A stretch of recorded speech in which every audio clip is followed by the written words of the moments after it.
The penthouse office smelled like leather and imported coffee.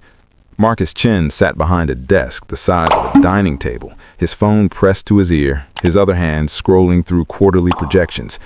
Through the floor-to-ceiling windows behind him, the city spread out like a circuit board, glittering and cold. "I don't pay for excuses," he said into the phone. "I pay for results." He ended the call without waiting for a response. His assistant appeared in the doorway, tablet in hand. "Mr. Chen, Ethan's tutor is here for the exit meeting." Marcus looked up. "Already? That's the fourth one this semester." Marcus exhaled through his nose and waved her in. The tutor was a middle-aged woman with a PhD in education and 15 years of experience. She sat across from him with her hands folded, her posture apologetic before she even spoke. "Mr. Chen, I've tried every method in my toolkit. Ethan is a bright child, but he has a fundamental disconnect with numerical concepts. He freezes during tests, he second-guesses everything, and when I push him, he shuts down completely." "So, what you're telling me," Marcus said slowly, "is that my son can't learn basic arithmetic?" "That's not what I'm saying.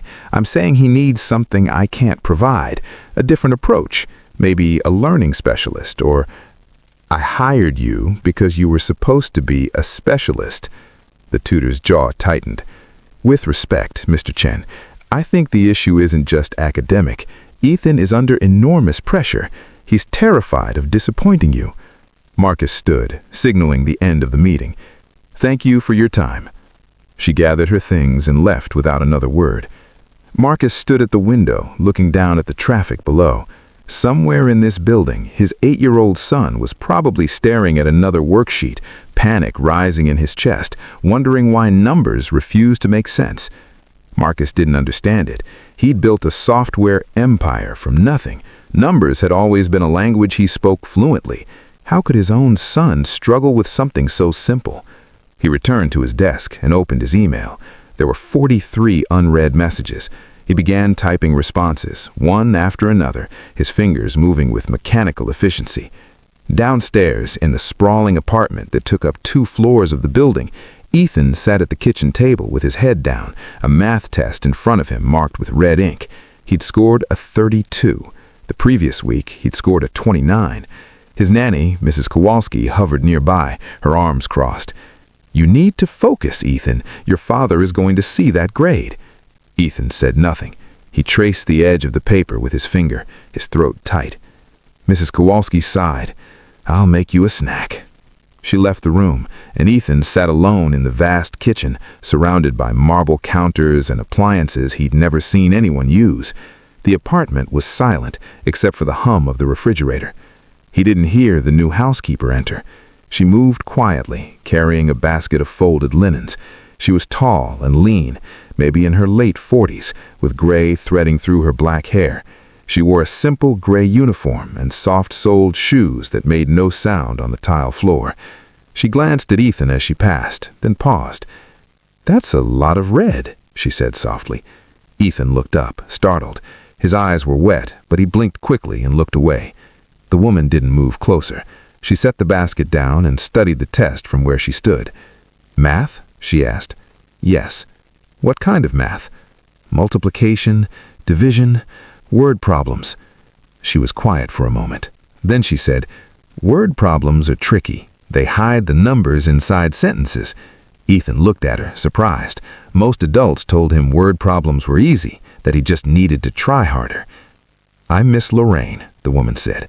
"I started last week." "I'm Ethan." "Nice to meet you, Ethan." She picked up the basket and left the room without saying anything else. Ethan stared after her, confused. She hadn't told him to focus. She hadn't sighed. She'd just spoken to him like he was a person. That night, Marcus came home late. He found Ethan already in bed, the light off, his small body curled under the covers. Marcus stood in the doorway for a moment, then stepped inside. "Ethan." The boy didn't move. "I saw your test." Still nothing. Marcus sat on the edge of the bed. The mattress barely shifted under his weight. "I don't understand why this is so hard for you. I've given you every resource, every advantage." Ethan's voice came out muffled. "I'm trying." Trying isn't enough. You need to succeed. Ethan pulled the covers tighter around himself. Marcus waited, but his son didn't say anything else. After a minute, Marcus stood and left the room, closing the door softly behind him. In the hallway, he passed Miss Lorraine, who was replacing towels in the linen closet. She glanced at him briefly, her expression unreadable, then returned to her work. Marcus didn't notice her at all. The next morning, Ethan came down for breakfast and found Miss Lorraine in the kitchen, wiping down the counters. Mrs. Kowalski was off for the day, and the apartment felt quieter than usual. "Morning," Miss Lorraine said, without looking up. "Morning," Ethan mumbled. He climbed onto a stool at the island and stared at the bowl of cereal she'd set out for him. Miss Lorraine finished wiping the counter, then folded the cloth and set it aside. She moved to the sink and began washing a few dishes. Ethan ate slowly, his mind already drifting toward the math homework waiting in his backpack. "You eat like someone waiting for bad news," Miss Lorraine said. Ethan looked up. "What?" "You're chewing, but you're not tasting. You're just waiting for the next hard thing." Ethan didn't know what to say to that. Miss Lorraine dried a plate and set it in the rack. "What's the next hard thing?" "Math homework." "What kind?" "Fractions." She nodded thoughtfully. "Fractions are just pieces. That's all they are. Pieces of a whole." Ethan frowned. "I know, I can't do them." "You can't do them, or you don't believe you can." Ethan set his spoon down. "What's the difference?" Miss Lorraine turned to face him, leaning against the counter. "Big difference. One is about skill, the other is about fear." Ethan looked down at his cereal. "You scared of your dad?" she asked quietly. Ethan's shoulders tensed. He didn't answer. Miss Lorraine didn't push. She turned back to the dishes and finished washing in silence. When Ethan left for school, she watched him go, his backpack heavy on his small shoulders, his steps slow and reluctant. That afternoon, Ethan returned home to an empty apartment. His father was still at the office. Mrs. Kowalski was running errands. Miss Lorraine was folding laundry in the sitting room. Ethan dropped his backpack by the door and trudged toward his room. "How was school?" Miss Lorraine called after him. "Fine," he said without stopping. She didn't press. An hour later, she found him in his room staring at his homework. He hadn't written anything. Miss Lorraine knocked lightly on the open door. "Stuck?" Ethan nodded. Miss Lorraine stepped inside and looked at the worksheet on his desk. It was full of fraction problems. Add, subtract, simplify. "You know what helps me when I'm stuck?" she said. Ethan looked at her.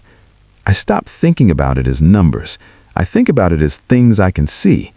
She walked over to his desk and picked up a pencil. "You mind?" Ethan shook his head. She drew a circle on a blank piece of paper, then divided it into 4 sections. "This is a pizza. 4 slices. If you eat 1 slice, what do you have left?" 3 slices. "Right. 3 out of 4. 3/4." She wrote the fraction next to the circle. "Now, what if you eat 2 slices?" 2 out of 4, which is the same as 1 out of 2, Ethan thought. Exactly. 1/2. Same pizza, different way of saying it. She drew another circle and repeated the process with 6 slices. Ethan watched, his eyes focused. For the first time in weeks, the knot in his chest loosened slightly. "Try one," Miss Lorraine said, handing him the pencil. He drew a rectangle, divided it into eighths, shaded 3 sections. 3/8, Ethan said. "Good. Now simplify it." He stared at the drawing. "You can't. It's already simple." "Right. Some fractions don't get smaller, and that's okay." She stood. "I'll let you work." But before she left, she added, "Math isn't about being fast, Ethan. It's about understanding. Take your time." That night, Marcus came home and found Ethan's homework on the kitchen table. He picked it up and flipped through it. The answers were correct, but the margins were full of drawings, circles, rectangles, divided into sections. He frowned. "What is this?" Mrs. Kowalski looked over from where she was preparing dinner. "Ethan's homework. He finished it all by himself." Marcus studied the page. These drawings. Did his tutor teach him this? He doesn't have a tutor right now, Mr. Chen. Maybe he figured it out himself. Marcus set the homework down, skeptical. Ethan hadn't figured out anything by himself in months. Over the next 2 weeks, Ethan's homework continued to improve. Not dramatically, but steadily. He stopped freezing. He stopped erasing every answer 3 times. Marcus noticed, but he didn't say anything. He was waiting for the other shoe to drop. Ms. Lorraine didn't tutor Ethan formally. She didn't sit him down for lessons, but when she saw him struggling, she'd pause whatever she was doing and ask a quiet question. She'd draw something.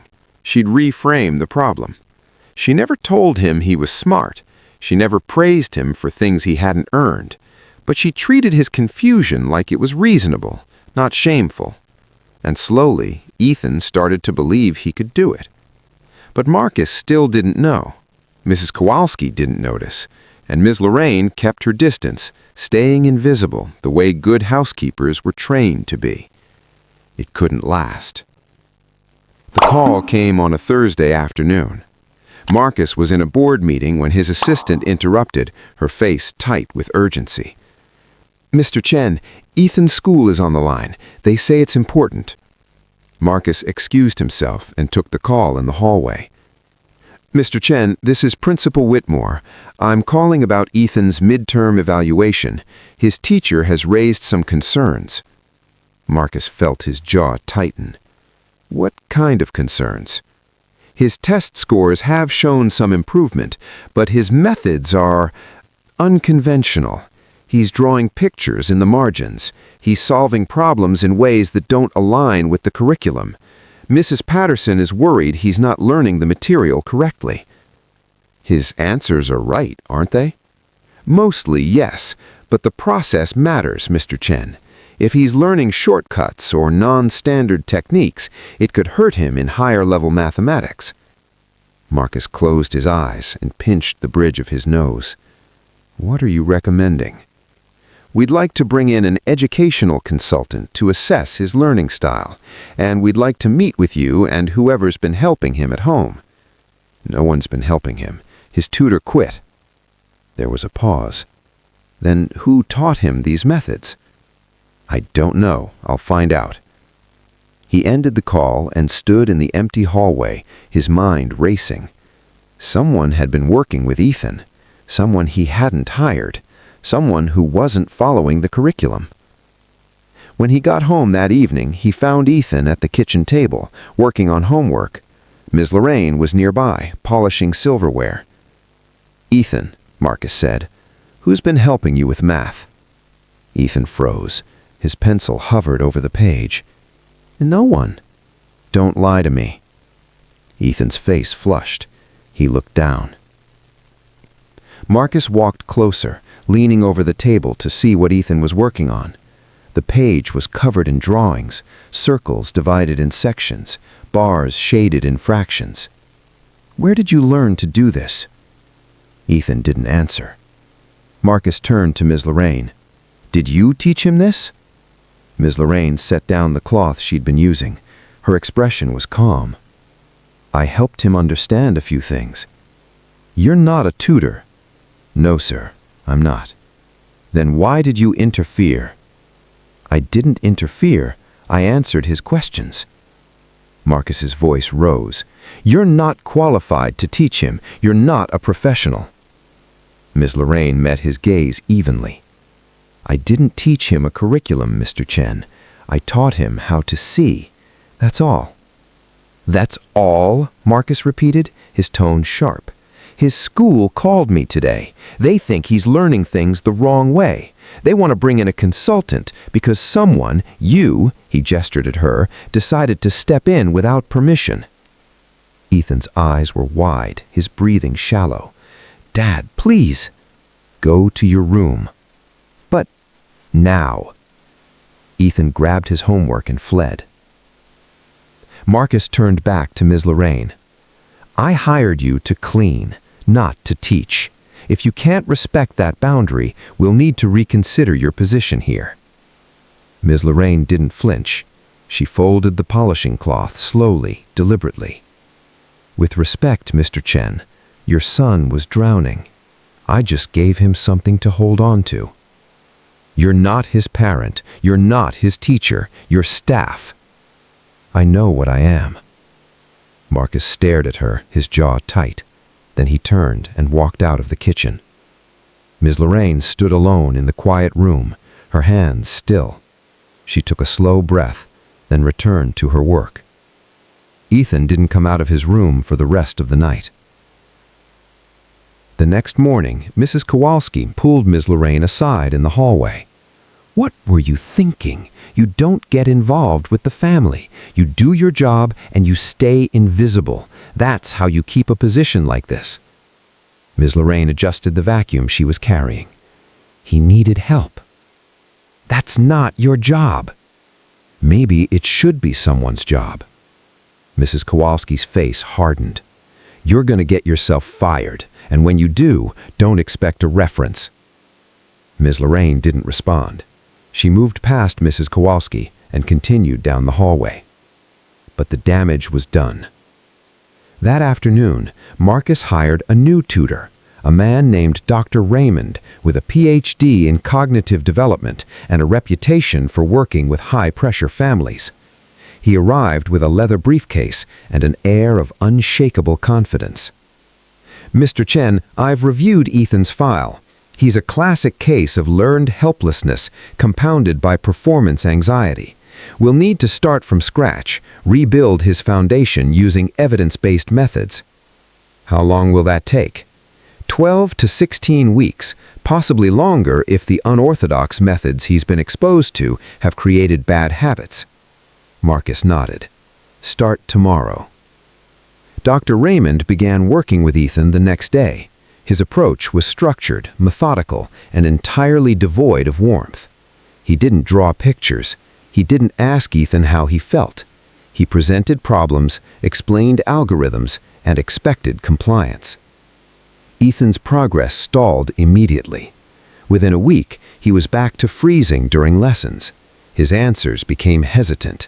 He started erasing again, filling pages with smudged graphite. Dr. Raymond noticed it and denoted it in his reports, attributing it to resistance and lack of discipline.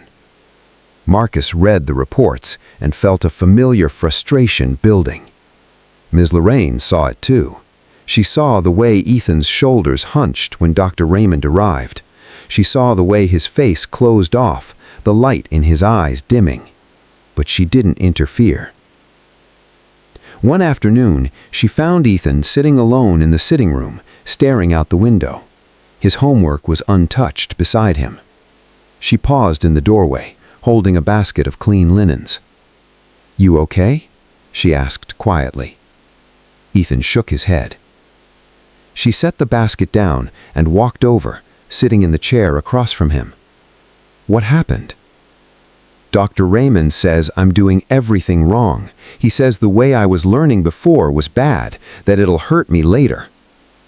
Ms. Lorraine was quiet for a moment. "Do you believe him?" "I don't know. Maybe. I don't understand anything anymore. It was starting to make sense, and now it's all broken again." "It's not broken, Ethan. You're not broken." "Then why does everyone keep trying to fix me?" Little Lorraine leaned forward, her voice gentle but firm. "Because they're scared. Your dad's scared you won't succeed. Your teachers are scared you won't fit the system. Dr. Raymond's scared his methods won't work. But none of that is about you. It's about them." Ethan looked at her, his eyes wet. "I was getting better. I really was." "I know. And now I'm failing again." "You're not failing. You're being taught by someone who doesn't understand how you learn." "Then what do I do?" Liz Lorraine hesitated. She knew the line she was walking. She knew Marcus had told her to stay out of it. But she also knew what was happening to this child. "You keep going. You keep trying. And when you get stuck, you remember that numbers are just pieces. They're just ways of measuring things that already make sense." Ethan wiped his eyes. "Can you show me? Just one more time?" Liz Lorraine glanced toward the hallway, then back at Ethan. "If your dad finds out." "He won't. Please." She exhaled slowly. Then she reached for his homework. For the next 30 minutes, she worked with him quietly, drawing diagrams, reframing problems, speaking in that calm, patient way that made math feel possible again. When they heard footsteps in the hallway, she stood quickly, gathering the basket of linens. "Remember, you already know this. You just have to trust yourself." She left the room, just as Mrs. Kowalski appeared. Ethan returned to his homework, his pencil moving with more confidence than it had in days. But it couldn't stay secret. 2 weeks later, Ethan had a major test at school. His teacher, Mrs. Patterson, administered it personally, watching him closely. Ethan finished the test and turned it in. His margins were full of drawings. Mrs. Patterson graded it that afternoon. He'd scored an 87. She called Marcus immediately. "Mr. Chen, we need to talk about Ethan's test. He did well, very well actually, but his methods are still unconventional. He's clearly been coached by someone outside the standard curriculum. He's working with Dr. Raymond. These methods aren't Dr. Raymond's. They're visual, intuitive. Honestly, they're effective, but they're not what we teach here." Marcus felt a cold suspicion settling in his chest. "I'll handle it." When he got home that evening, he went straight to Ethan's room. "Who's been helping you?" Ethan looked up from his desk, his face pale. "No one." "Don't lie to me, Ethan. You scored an 87. Dr. Raymond says you've been struggling. Someone else has been working with you." Ethan's hands clenched. I remembered some things." "Things who taught you?" Ethan didn't answer. Marcus's voice dropped. "Was it Miss Lorraine?" His silence was answer enough. Marcus left the room and went straight to the kitchen, where Miss Lorraine was wiping down the counters. "I told you to stay out of it," he said, his voice low and dangerous. Ms. Lorraine turned to face him. "I know. And you ignored me." "Yes." "Why?" She met his eyes. "Because he was drowning, Mr. Chen, and no one else was helping him. I hired a professional. You hired someone who teaches methods. I taught your son how to think. You don't have the right." "I know I don't," Ms. Lorraine said quietly, "but I did it anyway." Marcus stared at her, his jaw working. "You're fired." Ms. Lorraine nodded slowly. "I understand." She untied her apron, folded it neatly, and set it on the counter. Then she walked out of the kitchen, collected her things from the staff room, and left the apartment without another word. Ethan found out the next morning.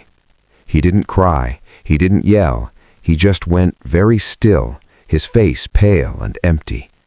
And for the first time in weeks, he refused to do his homework. The educational consultant arrived on a Tuesday. Her name was Dr. Miriam Salazar, and she had 30 years of experience assessing children with learning difficulties. She sat in Marcus's office with a file folder in her lap, her expression neutral. "Mr. Chen, I've reviewed Ethan's records, spoken with his teachers, and observed him in the classroom. I'd like to conduct a formal evaluation to determine if there are underlying processing issues we need to address." Marcus nodded. "When?" "Tomorrow, if possible. I'll need 2 hours with him, uninterrupted." "Done."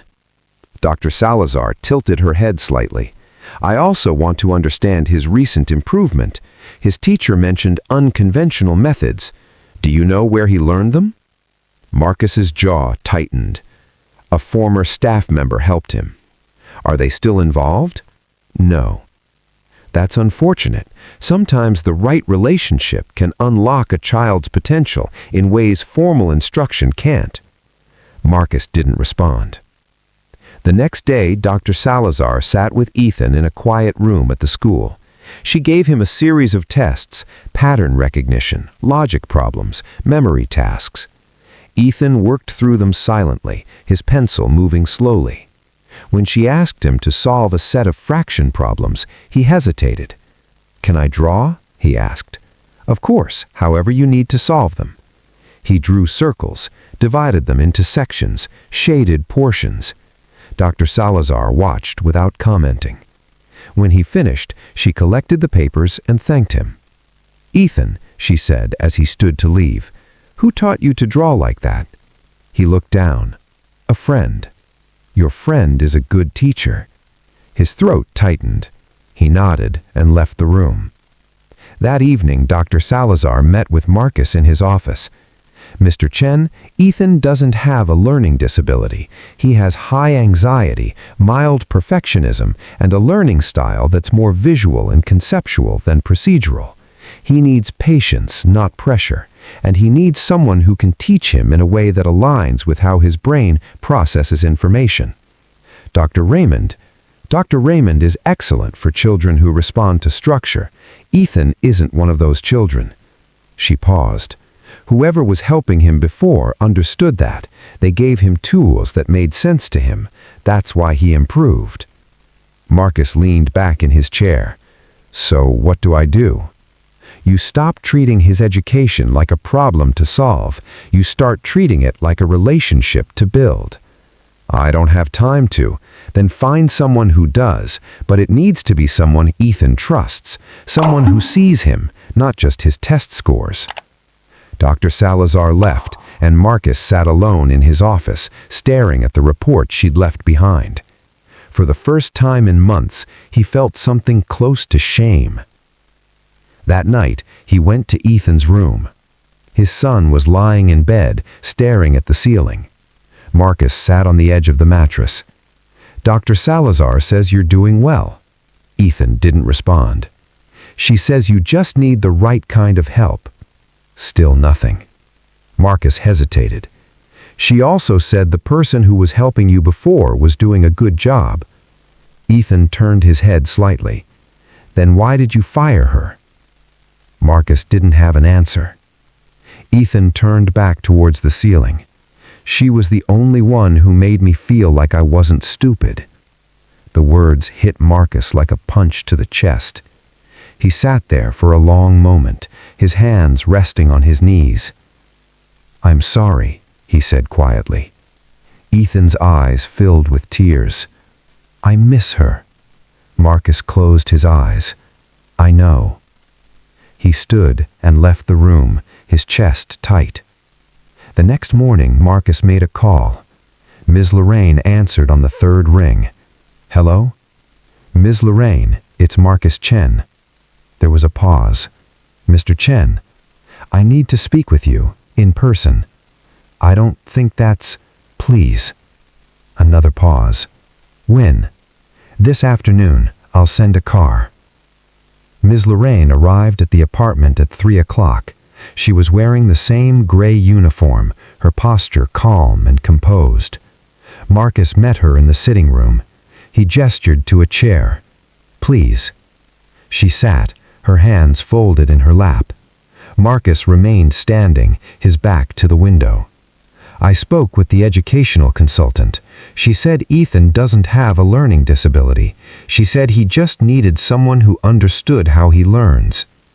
Ms. Lorraine didn't respond. "I also said that whoever was helping him before was doing it right." "I'm glad he's doing well," Ms. Lorraine said quietly. Marcus turned to her. "He's not. He stopped doing homework. He stopped trying. He's been like this since you left." Ms. Lorraine's expression softened, but she didn't speak. "I need to ask you something, and I need you to be honest with me. All right? Why did you help him?" Miss Lorraine met his gaze. "Because he needed it. That's not enough. You risked your job. You went against my direct instructions. Why?" She was quiet for a moment. Then she said, "Because I know what it's like to be told you're not enough, to have people look at you and see only what you can't do. I've spent my whole life being underestimated, Mr. Chen. I wasn't going to let that happen to your son." Marcus felt something crack inside his chest. "I'm not a teacher," Miss Lorraine continued. "I don't have degrees. I don't have credentials, but I know how to see people, and I saw a boy who was smart and capable and terrified. So I helped him. That's all." Marcus sat down across from her, his hands clasped. I was wrong to fire you. You were protecting your son, I understand. No, I was protecting my idea of what his education should look like. I wasn't protecting him. Miss Lorraine waited. I want to offer you your job back, but not as a housekeeper. She frowned slightly. Then as what? As Ethan's tutor. Miss Lorraine shook her head. Mr. Chen, I'm not qualified. You're the only person who's ever helped him. The consultant said so. His teacher said so. And Ethan said so. That's all the qualification I need. Your son needs more than I can give him. He needs someone who sees him. You do. No one else has. Miss Lorraine looked down at her hands. What about Dr. Raymond? I'll let him go. And the school? I'll handle the school. She hesitated. Mr. Chen, this is a big risk. If it doesn't work, then it doesn't work. But at least I'll know I tried. He paused. Please, he's my son, and I've been failing him. Miss Lorraine studied him for a long moment. Then she nodded. I'll do it, but on one condition. Name it. You let me teach him my way. No pressure, no timelines, just patience. Marcus exhaled. Agreed. The next morning, Miss Lorraine returned to the apartment. Ethan was in the kitchen, staring at a bowl of untouched cereal. She walked in and set her bag down on the counter. Morning, Ethan. He looked up, his eyes widening. Miss Lorraine?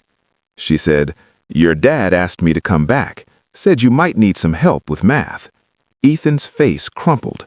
He slid off the stool and ran to her, wrapping his arms around her waist. She hugged him back, her hand resting gently on his head. It's okay. I'm here.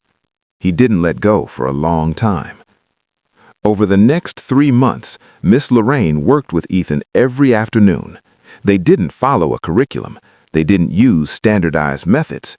They just worked through problems together, one at a time, using drawings and objects and patience. Ethan's confidence returned slowly. His test scores improved steadily. But more than that, he stopped being afraid. Marcus watched from a distance, observing the quiet transformation. He saw the way Ethan smiled when Miss Lorraine arrived. He saw the way his son's shoulders relaxed, the way his voice grew stronger. One evening, Marcus knocked on the door of the study where they were working. Miss Lorraine looked up. Mr. Chen. I don't want to interrupt. I just wanted to say thank you. She smiled. You already did. Marcus nodded and left them to their work. 6 months later, Ethan took the school's standardized math test. He scored in the 92nd percentile. The school called Marcus personally to congratulate him. Marcus thanked them, then hung up and walked to the study, where Ethan and Miss Lorraine were working through a geometry problem. Ethan, can I talk to you for a minute? Ethan looked up, his expression cautious. Am I in trouble? No, the opposite. Marcus sat down across from him. Your school called. You scored in the 92nd percentile on your math test. Ethan's eyes went wide. I did? You did. Ethan looked at Miss Lorraine, his face breaking into a grin. I did it. You did it, she said, smiling back. Marcus watched them, his throat tight. I'm proud of you, Ethan. Ethan turned back to his father. Thanks, Dad. Marcus nodded. Then he stood and left the room, closing the door quietly behind him. That evening, after Ethan had gone to bed, Marcus found Miss Lorraine in the kitchen, packing up her things. Miss Lorraine, he said. She looked up. Mr. Chen, I wanted to ask you something. All right? What made you believe in him when no one else did? Miss Lorraine set down her bag and leaned against the counter. I didn't have to believe in him, Mr. Chen. He was always capable. I just had to see it, and then I had to make sure he saw it too. Marcus was quiet for a moment. Then he said, Thank you for everything. You're welcome. She picked up her bag and headed towards the door. Miss Lorraine, Marcus called after her. She stopped and turned. If you're willing, I'd like to keep you on, not just for Ethan. I think I could learn a few things too. Miss Lorraine smiled. "I think we all could, Mr. Chen." She left, and Marcus stood alone in the kitchen, staring at the space where she'd been. For the first time in years, he felt like maybe, just maybe, he was finally seeing clearly.